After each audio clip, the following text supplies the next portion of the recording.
Salut à tous et bienvenue dans cette nouvelle vidéo du projet XJR. Je sais pas vous, mais une vidéo qui commence directement à l'extérieur, ça ne présage qu'une seule chose. C'est mieux.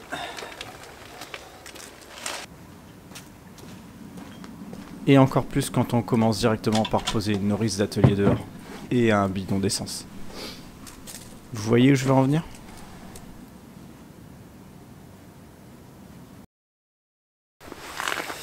Bon, c'est le grand jour. On va essayer un truc. J'ai pris les compressions à froid, même s'il faut les prendre à chaud, mais je les ai pris à froid, histoire de vérifier qu'il n'y ait pas un gros souci. Tu vois. Bon, globalement, elles sont quasiment toutes à neuf, donc ce qui est dans les clous, un peu faible, plutôt faible même, mais dans les clous, mais c'est à froid. Ça me permet au moins d'être sûr qu'il n'y a pas une soupape qui est vraiment fendue ou il y aurait un cylindre qui aurait vraiment pas de compression. Ce que je vais faire maintenant, c'est que je vais utiliser la nourrice d'atelier. Je vais la lever pour qu'il y ait un peu d'essence qui se mette dans les cuves, mais après je vais la descendre. Je vais essayer de la mettre plus bas pour qu'il n'y ait pas ce phénomène où l'essence coule en continu et que ça fasse que le carburateur fasse son taf d'aspirer l'essence. Donc je vais le mettre un peu plus bas et je vais essayer de voir si je peux la faire démarrer. Si ça fonctionne et qu'elle démarre, je vérifie qu'il n'y a pas de fuite. S'il n'y a pas de fuite et que tout va bien, je vais la faire tourner un peu plus pour la faire chauffer. Et du coup comme ça on pourra faire la synchro que j'ai déjà faite visuellement sur le carbu, mais je vais prendre le vrai outillage de synchro. Et si la synchro est bonne, on pourra régler le ralenti et la richesse. Et puis, et si c'est pas mal, on pourra remettre le réservoir. On va surtout essayer de ne pas la faire brûler. Et bien évidemment, on fera aussi le test de compression à chaud. On commence donc par brancher la nourrice d'atelier de manière un petit peu douteuse. Mais bon, c'est que de l'essence, ça risque pas grand chose.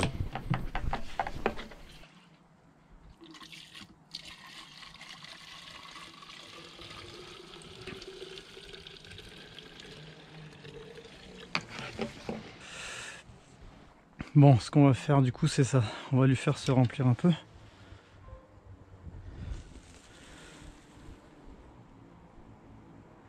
Là il y a 600. On va mettre un peu mais pas trop. Voilà. Là ça descend plus. Merde, j'ai pas rebranché le TPS.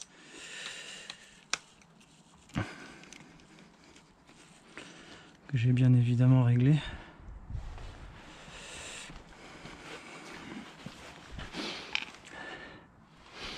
Bon, j'ai envie de dire, on va essayer. Hein.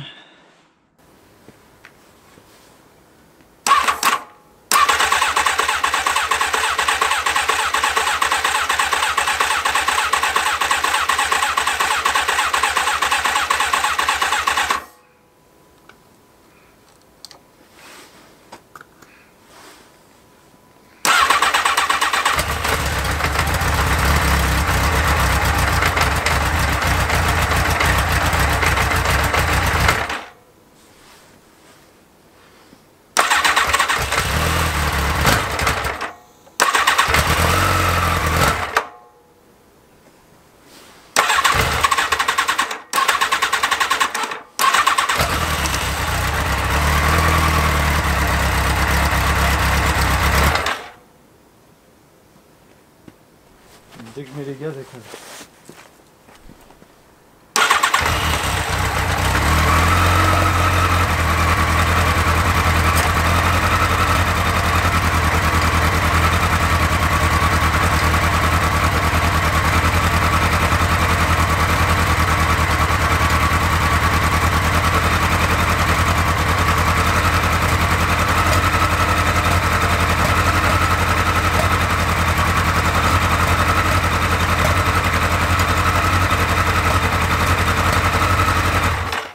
Bon, globalement, elle tourne. Mais il y a pas mal de petites pétarades. On va régler la synchro. On enlève les petits bouchons. Ils sont pas en très bon état d'ailleurs. Faudra clairement les changer parce que bon, une petite prise d'air sur l'admission, c'est jamais très bon. Hop.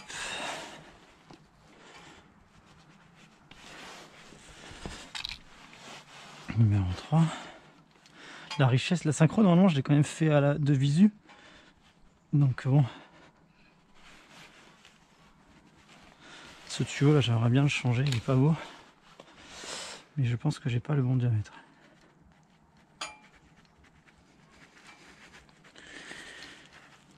Bon.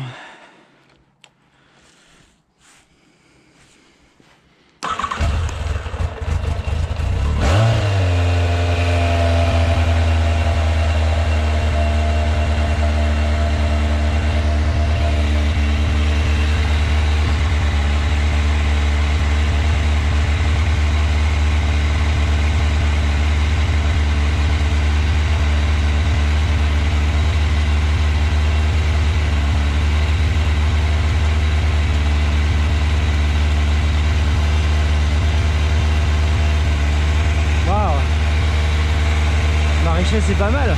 La synchro, tu voulais dire peut-être.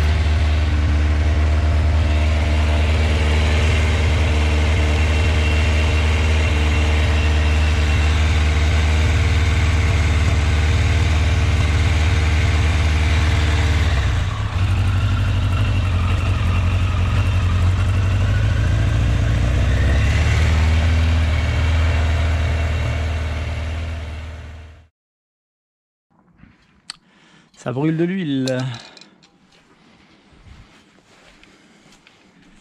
Ça brûle de l'huile. Normal, parce qu'en faisant la vidange, j'ai fait tomber quelques gouttes sur la ligne d'échappement. Donc forcément, le premier démarrage, ça crame tout ça. L'idée ici, c'est de faire les tests de compression, mais pour ça, je veux le faire avec un moteur qui n'a pas d'essence. Donc je débranche la nourrice d'atelier et je veux faire tourner la moto pour qu'elle consomme tout ce qui reste dans le carburateur pour être tranquille. De toute façon, elle devrait pas démarrer 50 ans.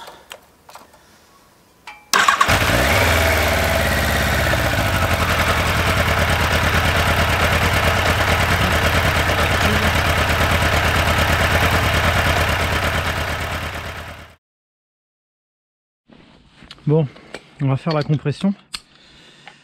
Le moteur est chaud. Donc on va enlever les bougies en essayant de ne pas se brûler. Ça permettra de regarder comment elles sont.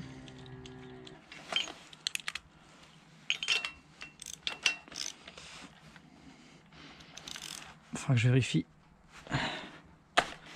le niveau d'huile tout à l'heure.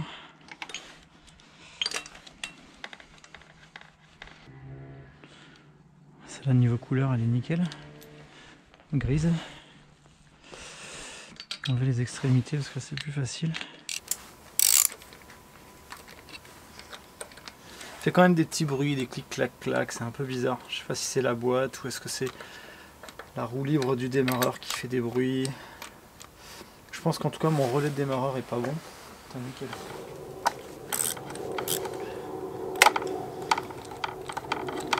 Alors je vais faire comme tout à l'heure. Pour pas cramer les antiparasites, soit faut mettre les bougies dessus. Mais j'ai eu trop de surprises par le passé à foutre les bougies dessus. Soit bêtement tu débranches les bobines. Et du coup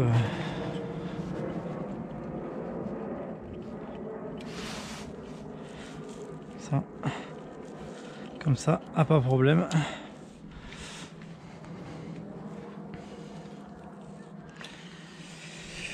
Ok. Notre ami le compressiomètre.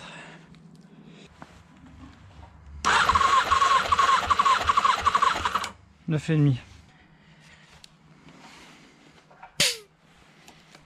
Poignée ouverte. 9 et demi.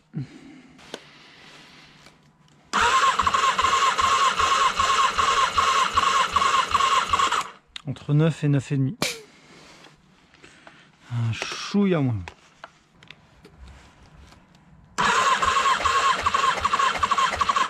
Neuf et demi.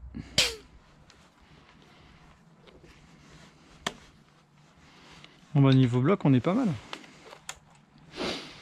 Donc on va remettre les bougies. On va rebrancher les bobines. Bon bah c'est cool, ça veut dire que maintenant on va pouvoir remettre le réservoir. Enfin plus tard.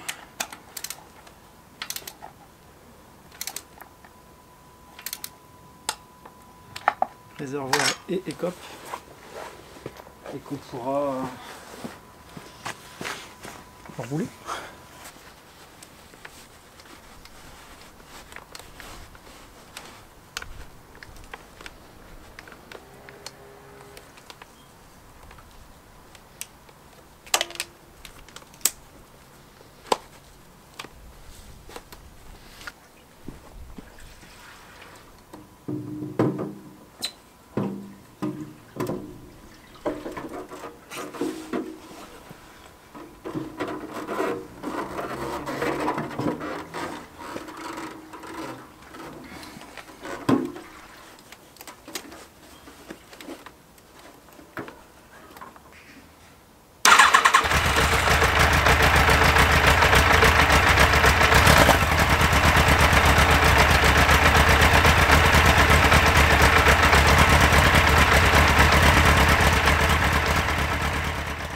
Bon ben, il n'y a plus qu'à, non?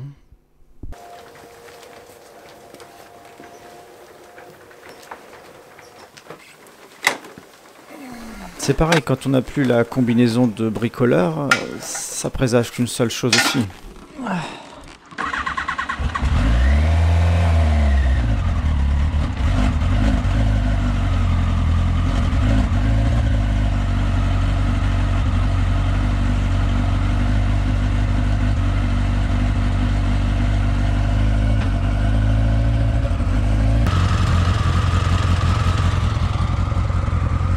Direct, elle est stable au ralenti sans le starter, quoi.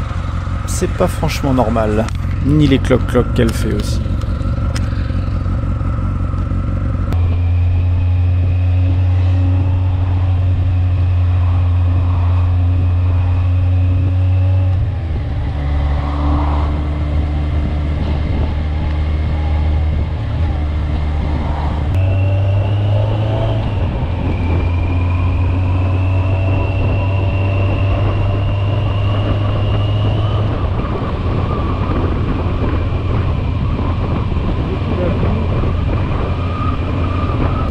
Raté dans l'allumage et que du coup elle rate un cycle de temps en temps, ça pourrait expliquer un peu les bruits. Alors est-ce que mes antiparasites sont pourris? Est-ce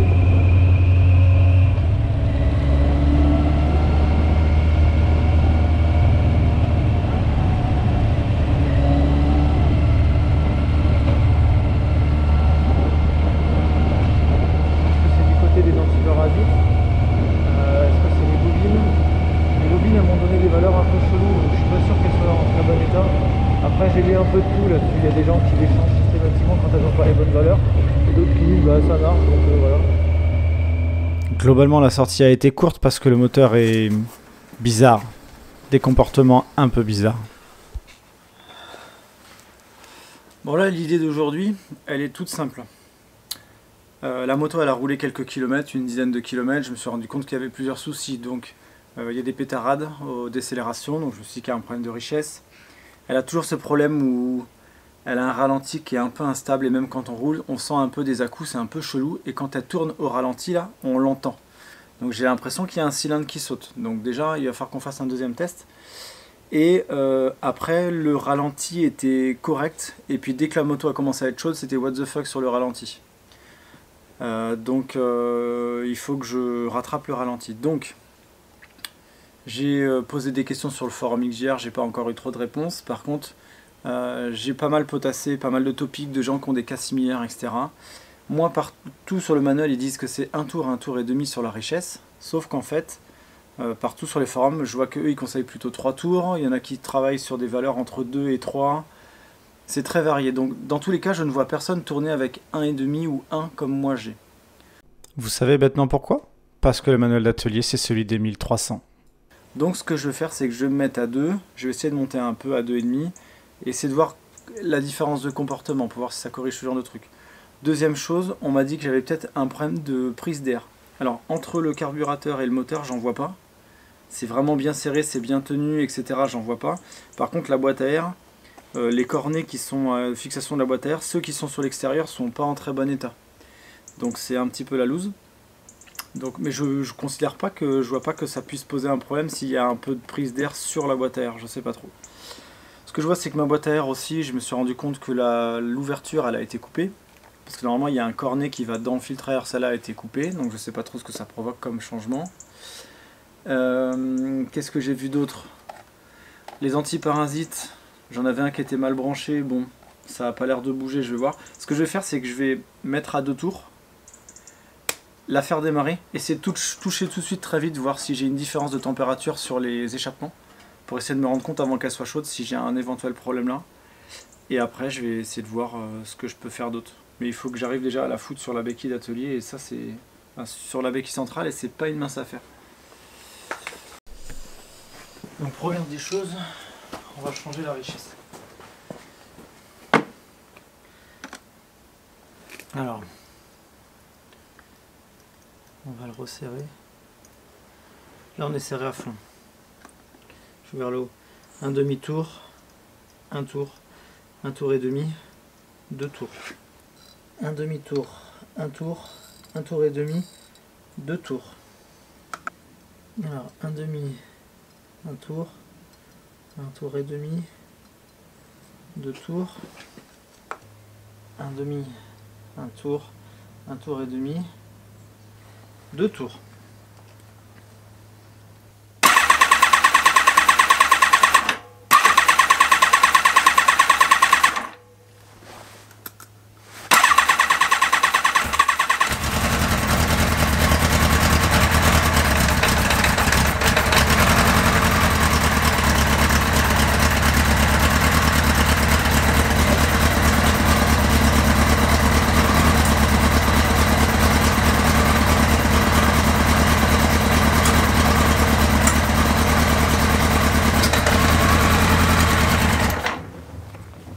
Bon, déjà il y a un truc bizarre, c'est que les 3 chauffent mais pas le numéro 1. Vraiment pas le numéro 1.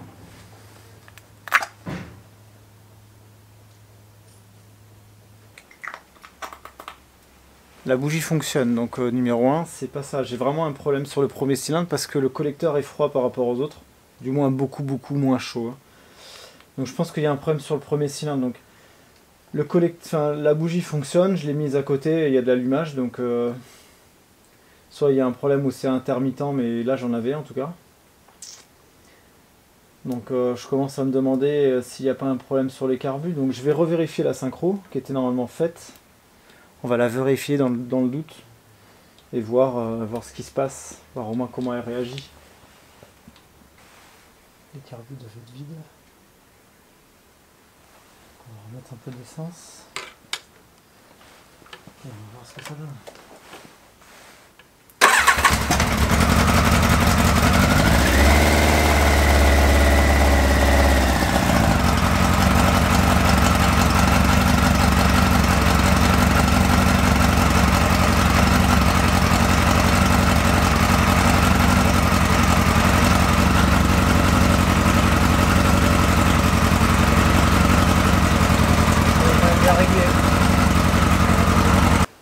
Si on met un petit peu plus riche, qu'est-ce qui se passe?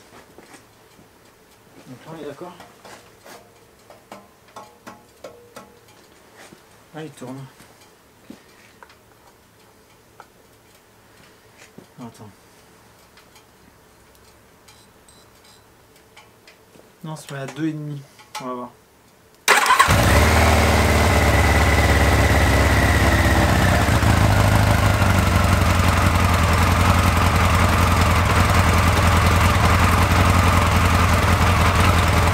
Un truc qui tourne pas rond quand même. Hein. C'est cloc cloc quand on entend. Hein. Ça fait un bruit affreux dans la chaîne. Hein.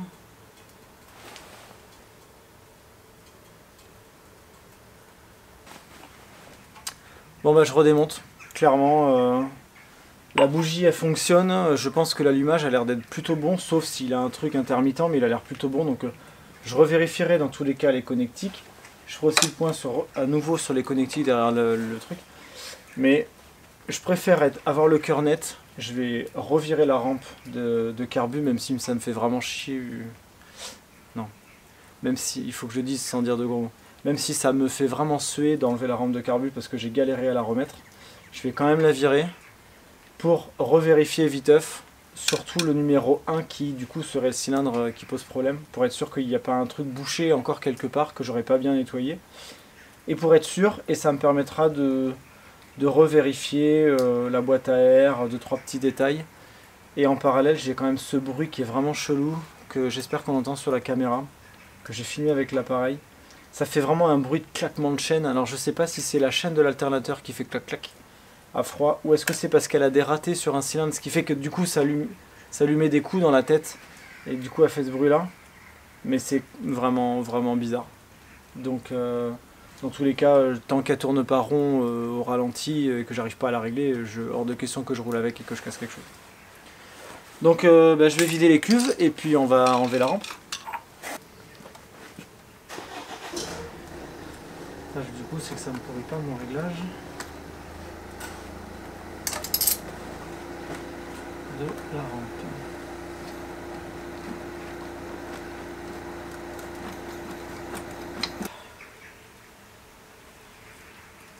Qui sort? Il y a un truc que j'ai pas démonté, c'est ça.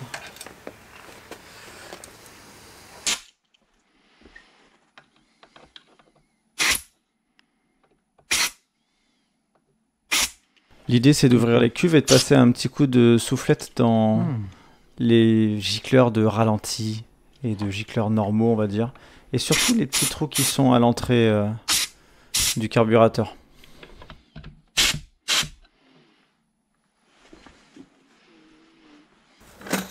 Et c'est reparti pour un tour. Et cette fois-ci ça m'a fait mentir parce que j'ai réussi à la réinstaller en quelques minutes.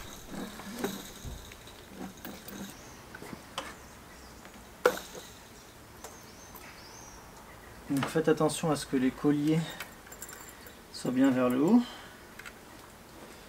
Je vous un peu.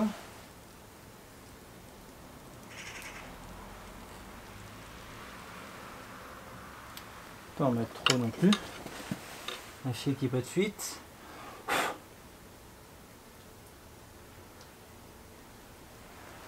Ça a l'air d'être.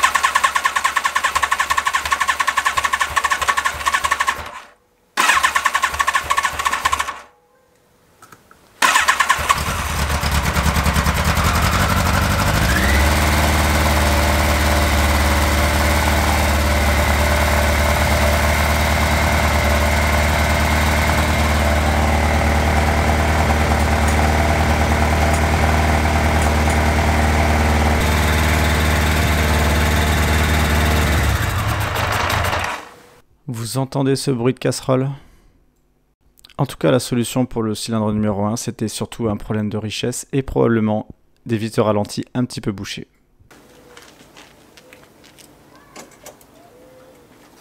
Je vais changer un truc aujourd'hui qui est logiquement pas forcément utile. Enfin, je les avais achetés en préventif quand j'avais un problème de démarrage du premier cylindre. Je m'étais dit mince, il y a peut-être quelque chose au niveau de l'allumage et bon, j'avais un peu regardé sur internet et pour prédire un peu les lenteurs de transport là où je les ai achetés, je me suis dit bon, on va les acheter en amont, mais j'ai acheté ça là. Donc c'est des antiparasites NGK qui sont franchement pas très chers. Et vu que les miens sont quand même pas très beaux et que je pense qu'ils sont littéralement d'origine, je me suis dit ça vaut peut-être le coup que j'en achète au cas où et que je les change entre guillemets en préventif. Dans tous les cas, ce que je vais faire, c'est que je vais vérifier la résistance des nouveaux qui sont censés être des 5 kΩ par rapport à ceux que j'ai en place. Mais vu les valeurs que j'avais au multimètre, je pense que les miens sont pas en forme. Donc je vais changer ça quand même. Bon alors pour virer les antiparasites, logiquement il faudrait enlever le réservoir, ça serait quand même mieux. Mais j'ai un petit peu la flemme, donc je vais voir si je peux m'en passer. Et puis si je peux pas m'en passer, je le lèverai quoi. Logiquement, il faut juste pousser le caoutchouc là qui protège, qui dans le cas du mien est complètement sec.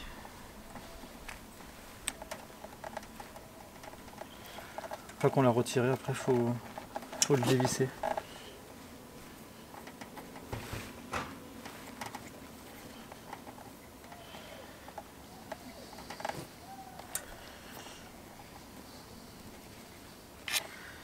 Logiquement ça se dévisse. falloir voir comment, mais logiquement ça se dévisse.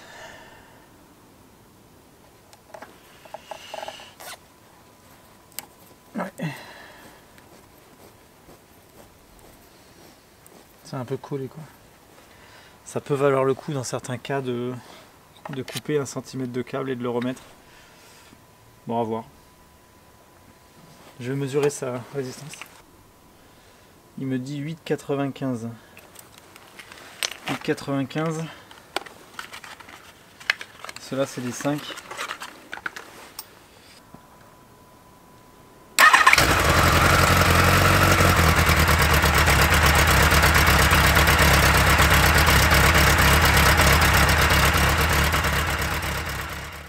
Après d'autres sorties, je me suis rendu compte qu'il y a toujours ces bruits un petit peu suspects sur le bloc. Donc j'ai voulu en avoir un peu le cœur net. Démonter le carter d'embrayage, c'est assez rapide et ça permet au moins de voir 2-3 petites choses du moteur, au cas où.